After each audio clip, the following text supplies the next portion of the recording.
তো welcome back. কেমন আছেন সবাই? আশা করি সবাই অনেক ভালো আছেন। দেখতে পাচ্ছেন যে মুরগিগুলো খুব ঠান্ডা এবং সাধারণভাবে মানে শুয়ে আছে ফ্যানে বাতাসে আর কি। তো বিশেষ করে গরমে আসলে মুরগির জন্য কী কী মানে করতে হবে, সবসময় ঠান্ডা পরিষ্কার পানি দিবেন। দিনে 2 থেকে 3 বার পরিবর্তন করবেন। বিশেষ করে মনে করেন যে আপনার টিউবওয়েল থাকলে তারপর পানি দিবেন, ঠান্ডা যে পানিটা থাকে ওইটা দিবেন, তাহলে সেক্ষেত্রে মুরগির জন্য ভালো হয় আর কি। সম্ভব যদি হয় তাহলে পানিতে একটু বরফ দিতে পারেন, শুধু সামান্য অল্প পরিমাণে, যেটা আর কি মানে খুব উপকার হবে করতে গেলে।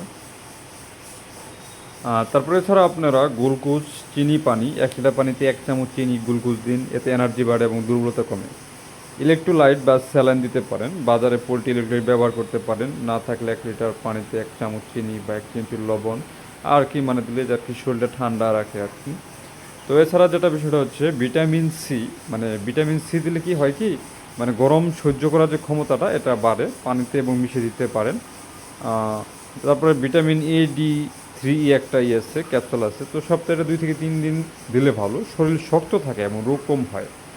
আর মানে 6 নম্বর হচ্ছে ঠান্ডা ধরনের খাবার, যেমন বীজাণু, ভুট্টা বা গম, সবুজ অল্প সবুজ শাক, এটা দিতে পারেন, মানে শরীর ঠান্ডা রাখতে সাহায্য করে আর কি যেটা।